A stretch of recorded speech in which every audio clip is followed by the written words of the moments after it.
La vigilance. La vigilance est la voie qui mène à l'immortalité, ou nirvana. La négligence est la voie qui mène à la mort. Les vigilants ne meurent pas, les négligents sont déjà morts. Dans ces textes, le mot nirvana n'est pas employé au sens d'anéantissement, comme vous le voyez, mais dans le sens d'une existence éternelle, par opposition à la vie et à la mort, telles que nous les connaissons dans l'existence actuelle, terrestre, et qui sont l'une le contraire de l'autre. La vie est le contraire de la mort est le contraire de la vie. Ce n'est pas de cette vie-là qu'il est question, c'est de l'existence éternelle qui est par-delà la vie et la mort, l'existence vraie. La vigilance, c'est d'être éveillé, sur ses gardes, sincère, ne pas se laisser prendre par surprise. À chaque moment de la vie, quand on veut faire une sadhana, il y a un choix entre faire un pas vers ce qui mène au but et s'endormir, ou même quelquefois reculer. Se dire « Oh, plus tard, pas tout de suite », s'asseoir sur le chemin.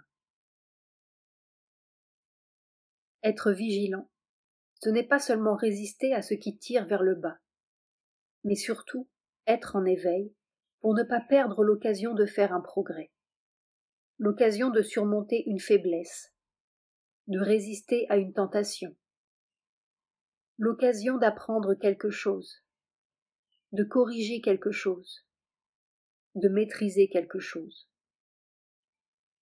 Si on est vigilant, on peut en quelques jours faire ce qui autrement prendrait des années.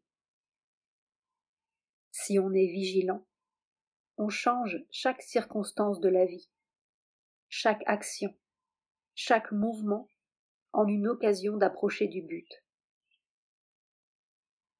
Il y a deux sortes de vigilance.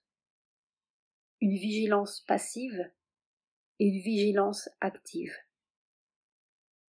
Il y a la vigilance qui fait que l'on est averti si l'on va se tromper, si l'on est en train de mal choisir ou d'être faible, de se laisser tenter. Et il y a la vigilance active qui est à la recherche de l'occasion de progresser, qui cherche à utiliser chaque circonstance pour avancer plus vite. Il y a une différence entre s'empêcher de tomber et avancer plus vite. Et les deux vigilances sont tout à fait nécessaires. Celui qui n'est pas vigilant, il est déjà mort. Il a perdu le contact avec la vraie raison d'être, de vivre. Alors les heures, les circonstances, la vie passe en vain, sans rien apporter. Et on s'éveille de sa somnolence, dans un trou d'où il est très difficile de sortir. 17 janvier 1958.